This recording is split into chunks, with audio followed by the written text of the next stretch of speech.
More details on Miro and CM Punk's backstage altercation at AEW All In, with it now being revealed that indeed the incident did not take place, and in fact everything that was said in sarcasm, said in jest. Details on that, plus we've got the ratings for this week's edition of Monday Night Raw on USA Network. Bianca Belair has been written off WWE TV. We'll let you know how long she's going to be off television for.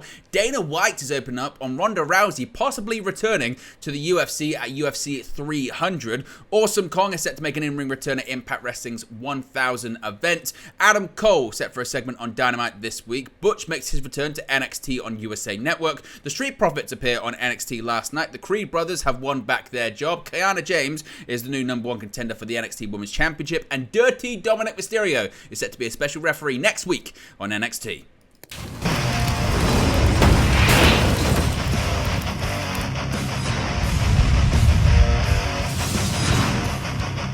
Hey guys, welcome back to Wrestling News 365. Hope everyone is doing very well. As always, there are plenty of news stories to get into in the world of professional wrestling. Let's start off talking about CM Punk, who else, and Miro and their backstage altercation that took place at AEW All In, because it's now been revealed that despite reports suggesting there was nearly a second backstage altercation between CM Punk and Miro at All In following CM Punk's incident with Jack Perry, there was one with Miro, but it's actually now been revealed that this really was not the case, and actually it's quite a funny story behind the back and forth between CM Punk and Miro at Wembley Stadium in London. Now, the hilarious real story of the alleged incident involving CM Punk and Miro at AEW All In London has now been revealed. Now, Brian Alvarez of the Wrestling Observer and F4W Online reported yesterday that he'd heard, in addition to Punk's altercation with Jack Perry, Punk had got into a situation with Miro as well. The story, as it was first told by Alvarez, was that when Punk got backstage from his match with Samoa Joe for the Real World Championship at All In, which happened right after the Perry altercation, Miro asked him what had happened with Perry, and Punk asked Miro if he had a problem and wanted to step outside. Well, as it turns out, that's not quite what happened. Now, according to Sean Ross Sapp of Fightful, it turns out Miro and Punk were actually just playing around. Sean Ross Sapp actually had to make a video on this on Fightful Select. I recommend you guys check it out, because actually it being transcribed doesn't really do justice to really what happened. Now, Sapp said, quote, "From one side of things, from the Punk side of things, I just heard like, no. And then from the Miro side of things, which wasn't Miro directly, who, by the way, quote tweeted Wrestle Purist's aggregation of Punk's side of the Perry situation and said, not true. So very clearly he wasn't keen on Punk's side of things, but they had an interaction after Punk's match. It was backstage, either in the trainer's room or somewhere, and Punk was getting worked on, etc. I don't know verbatim what was said because I wasn't there, but to the best of what has been relayed to me, Miro asked Punk how he was doing. Punk said something like, okay, unless you want to fight me too, as like a joke type of thing. And again, terminology, not that sure of. And I believe Miro, also jokingly, apparently from what I've heard, was like, okay. Punk said, well, let's take this outside then. And Miro said something like, how about we take this to the ring? And that's how it was explained to me by sources that lean definitely each way. And they giggled about it and I guess walked off. But it is two guys who are very clearly willing to fight human beings and also have been known to make a joke or two. Sapp once again reiterated he wasn't sure on the exact quotes, but that tells you the general idea of what actually happened. So suggesting that this whole thing was massively overblown and maybe inaccurately reported by Alvarez, and certainly the both two were very much joking as well. PW Insider kind of added to this. We spoke about this yesterday.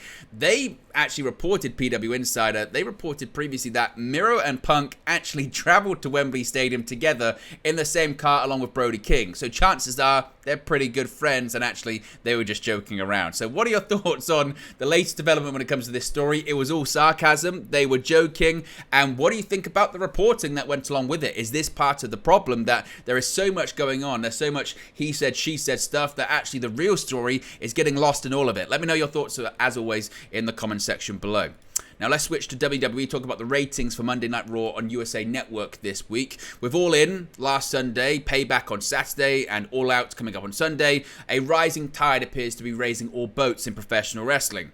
WrestleNomics is reporting that Monday Night Raw experienced a 5% bump in overall viewership on Monday, with an average of 1.677 million viewers overall, and a 3% bump in the coveted 18 to 49 demographic, with 671,000 18 to 49-year-olds tuning in. The most viewed segment was Damian Priest's victory over undisputed tag team champion Sami Zayn, while the highest rated segment in the 18 to 49 demo was the ending of Chad Gable's match against Ludwig Kaiser, which Gable won via disqualification. The least viewed segment was the beginning of Becky Lynch's Falls Count Anywhere match against Zoe Stark. Some fans tuned back in to watch Lynch defeat Trish Stratus' henchwoman by the end of the show. The night also featured the return of Hall of Famer Jerry the King Lawler, who appeared live during a commercial break, his first live appearance in WWE since he suffered a stroke back in February.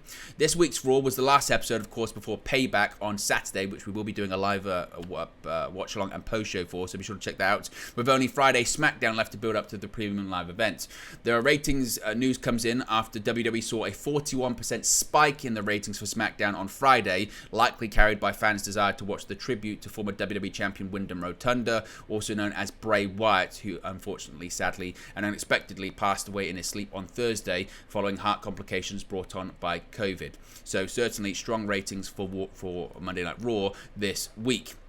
Now let's talk about Bianca Belair, because she's been written off WWE TV and could actually be away for quite some time. According to Sean Ross Sapp of Fightful Select, Bianca Belair was written off WWE television for the time being. On the August 18 episode of SmackDown, Charlotte Flair and Bianca Belair were victorious in their tag team match. However, Bianca Belair was attacked backstage by Damage Control. Her knee was targeted, playing off the injury that she was selling from WWE SummerSlam. However, Fightful have been told the knee injury is just a storyline. Belair was planned for some time off and was factored in creatively. However, they have heard differing things on how long she could be out, ranging from a few weeks and just under a month, or possibly up to 3 months. Obviously, if there's any more information on that, we'll let you know. Belair got constant praise within WWE during her title reign for the insane media schedule and community events she would take part in, so certainly it seems like some well-deserved time off for her. And one person who seemingly has left WWE is Ronda Rousey, and there have been reports she could be set for a return to the UFC. However, the UFC president Dana White has denied reports of Rousey returning to the company. On August 27, the Daily Mail reported, quote, one of the Ronda Rousey's confidants had said that she just had a match at SummerSlam and is looking to wind down her time and commitments with the WWE, and she is now focusing on potentially making a run to have one last fight in the UFC and compete at UFC 300 when that presents itself sometime next year. Speaking to Aaron Bronster of TSN Sports, Dana White shot down the Daily Mail's report, saying, quote, stop reading the Daily Mail. Everything they write is a crock of shit. Ronda's having kids. Ronda built this whole thing that's going on with women here. Then her dream was to go to WWE. She went there, did everything that she did there and achieved. She made shitloads of money. She's moved on with her life. Rousey hasn't fought inside the octagon since December 2016 when she lost to Amanda Nunes. Rousey joined WWE in late 2017, making her debut at the Royal Rumble in early 2018, having a successful run that included winning the Raw and SmackDown Women's titles, the WWE Women's Tag Team titles, the Women's Royal Rumble, and main eventing WrestleMania 35 with Becky Lynch and Charlotte Flair.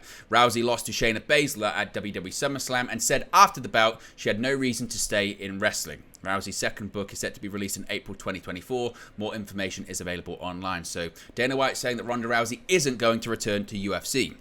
Now, one person that is going to return to the ring is Impact Wrestling Hall of Famer Awesome Kong. Yes, Impact Wrestling announced on Tuesday that Awesome Kong is returning to the ring for the first time in more than 3 years for the 1000th episode special of Impact on September 9. The special will be taking place at the Westchester County Center in White Plains, New York. Kong's opponent has yet to be revealed. The last time Kong stepped in the ring was actually for All Elite Wrestling, and it was back on January 1st, 2020, an episode taped for Dark. Her last in-ring match for Impact was in January 2016 when she faced Velvet Sky.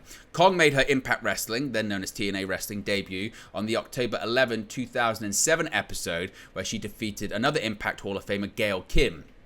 During her Impact career, Kong held the Knockouts World Championship twice and was also a Knockouts Tag Team Champion too.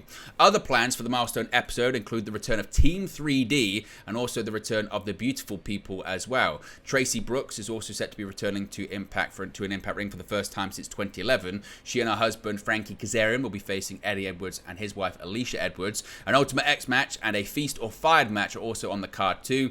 While the last Ultimate X match was only a month ago at Slammiversary, the last time that the promotion held a Feast or Fired match was all the way back in 2018. So Awesome Kong returning to the ring.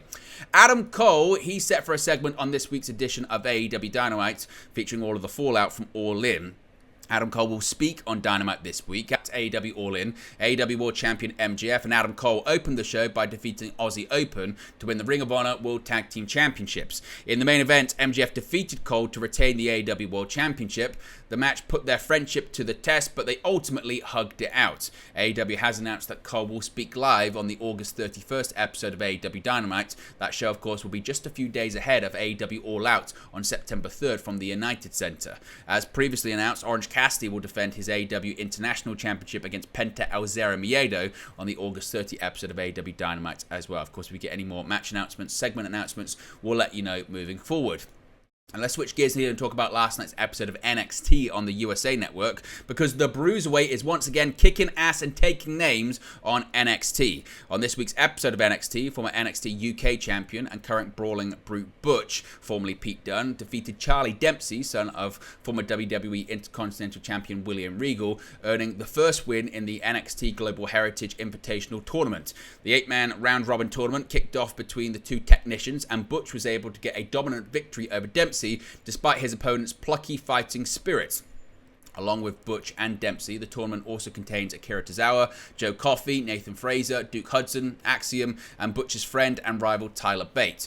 Two groups of the four wrestlers will face each other in a round-robin competition, with the winners of both blocks facing off on September 26. The winner will receive a shot at the undisputed NXT Heritage Cup champion Noam Dar on September 30's NXT No Mercy event in Bakersfield, California. So Butch back in NXT. Another group of people that's back in NXT is the Street Profits. They appeared last night, the latest main roster stars to once again return to NXT. Last month, Angelo Dawkins laid out his ambition for the Street Profits to capture the undisputed WWE Tag Team Championships. Based on Tuesday night's episode of NXT, though, it appears that the Street Profits might be aiming to reclaim a pair of titles they'd held before their ascendance to the main roster. During Tuesday's edition of NXT, the Street Profits made a surprise appearance backstage as they approached NXT champion Carmelo Hayes and NXT Tag Team champions The Family, who were in the midst of conversing.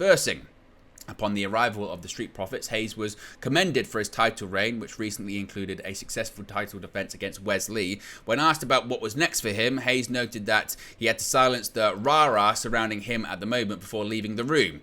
Turning their attention to Lorenzo and D'Angelo, the Street Profits were acknowledged for their prior work in NXT, which included a run as NXT Tag Team Champions. While it's unclear if the Street Profits will become a mainstay on NXT once again, Montez Ford made a promise to Lorenzo and D'Angelo, maybe next time in the neighborhood, we'll check out and see how you're doing. Of course, the Family won the NXT Tag Team Championships last month after defeating Gallus at the Great American Bash. What do you think this could mean for the Street Profits moving forward? Could they be set to challenge for the NXT Tag Team Championships, or is it a path for Carmelo Hayes to join them on the main roster in their faction with Bobby Lashley?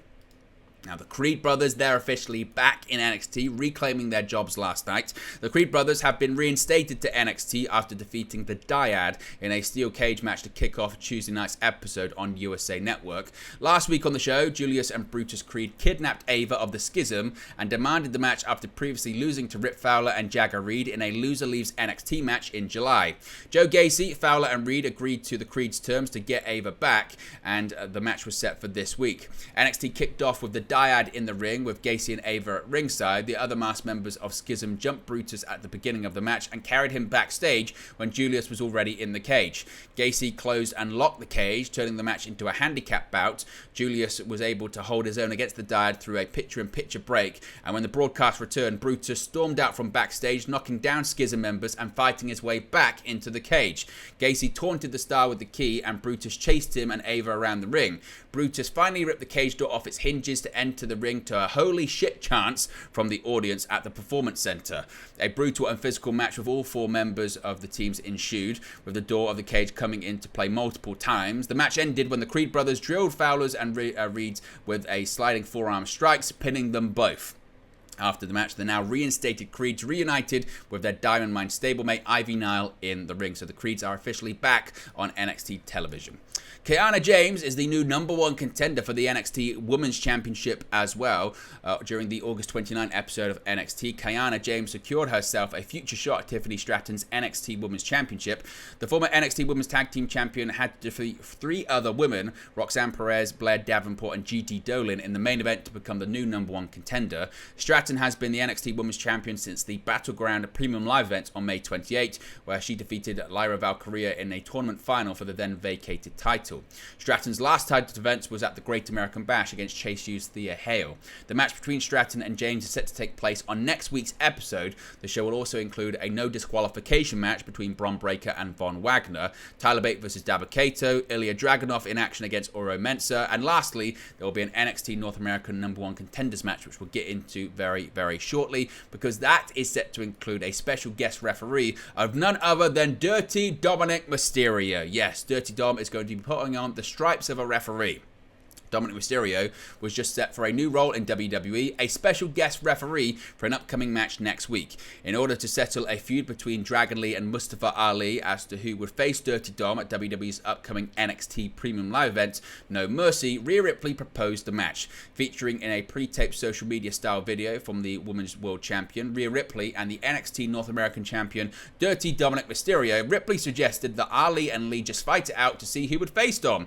However, because there would need to be a concise winner, Dirty Dom would serve as the special guest referee next week on NXT in the match, with an earlier backstage interaction between Mustafa Ali and Dragon Lee indicating they both still felt that the shot at Dominic Mysterio for the NXT North American Championship should go to them next. It would seem that they would both be keen to accept the match. The match has been now made official, and indeed is set for next week. But there you go, guys. It's latest pro wrestling news for you. Be sure to smash a like on the like button. Be sure to subscribe bottom right-hand corner. As always, let me know your thoughts in the comment section below, and I'll speak to you again very soon. Hey guys, thank you for watching, listening, streaming, or however you come across this video today. Be sure to click on the video on the right there to watch our next video, or click the bottom there to subscribe, or the bottom right-hand corner. Thank you very much, and I'll speak to you again very soon.